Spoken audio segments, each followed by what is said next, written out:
Is Alex Hormozi legit? Besides having a widow's peak nearly as epic as Vegeta, we've all been asking ourselves the same question. Is Alex Hormozi legit? After all, this multi-talented business titan appears to be making $85 million a year. We have a portfolio of companies that's about $85 million a year. He could probably give Thanos a run for his money in an arm wrestling match. And he doesn't even have the decency to sell us something. I have nothing to sell you. Perhaps the inescapably epic truth of Alex's portfolio of companies resides in the fact that it's all a clever mirage to hide the fact that his $85 million per year income is singularly derived from an OnlyFans account that has the singular focus of breaking down how to get biceps larger than Nicki Minaj's backyard.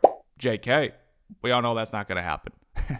Tick for tack, now getting back on track. Here's 8 aggressively awesome takeaways from Alex's second interview on Graham Stephan's podcast. Number 1, I talked to a bunch of people, was able to find someone who was like a mentor for me, stayed with him for 3 months, working for him every hour of the day to learn the business, started my own gym, couldn't afford 2 rents, slept on the floor for the first 9 months, built that one up, then I opened up my second location 15 months in just off the cash flow from the first one, and every 6 months thereafter I opened up a new location until I had 6. I sold those and started doing gym turnarounds. Alex has a brain that contains a mind that has a do or die mentality. This story proves why we can continuously expect him to get 0.0001% type results and how we can model and embody his decision-making models to become better entrepreneurs ourselves. Number 2, we do all the stuff I learned while at my locations and we'd fill up these gyms in 30 days. That was our big offer. I'll fill your gym in 30 days and you don't have to pay me anything. I had more demand than I had ability to service it. Due to logistical problems, Alex eventually decided to call gym owners he was going to do turnarounds for in person, and he instead offered to teach them how to do it themselves. And after several phone calls,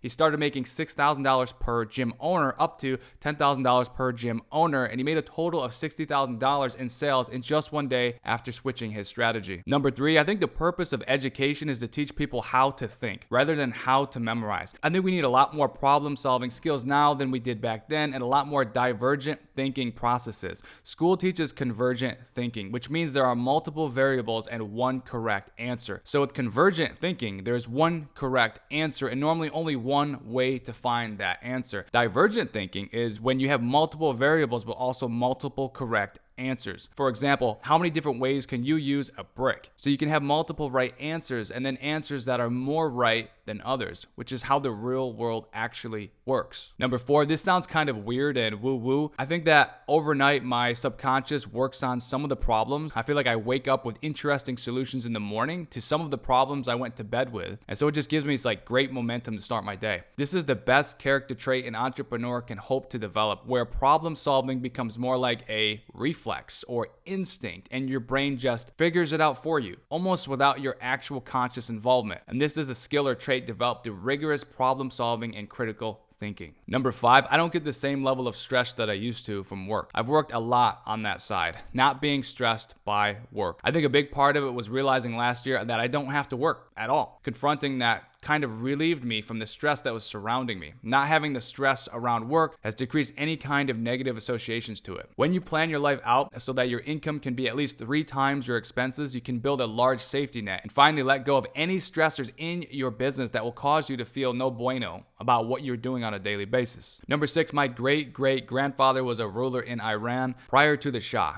I am directly a descendant from him. Now that sounds fancy, it doesn't mean anything, which is going to prove my point. He had 400 children. From those 400 children was my great-grandfather. He was one of 19. Then there was my grandfather, then there was my dad, and then there was me. And so he was a ruler of a country. And so we talk about wealth and status and everything, right? I actually can't even remember his name. And so that's just 5 generations. So the idea of like, we want to create a legacy, it's like, dude, you're not creating a legacy. So if you do that enough times, it just becomes humans. I don't know anyone who has been given a lot of money who are better for it. Therefore, it's like, just give the money back to everyone. Number 7, I think we make heroes out of our deficiencies. Being mindful of who we look up to is a great tool for self-reflection. It's like, why do I look up to these people? This helps you spot your own perceived weaknesses, which you can begin to then turn into strengths. Number 8, I went from having mentors to having heroes. There just started to become fewer and fewer people who were within close proximity to me that I could actually look up to. This is what happens when you understand philosophies and lessons. You grow and constantly look for the next building block to help reach the next level of self-development and growth. This has been Justin Spencer Spencer, smash the like button and subscribe because I make jokes and they are funny and my content is good, as you've noticed. See you on the next video. Have a great day. Bye for now.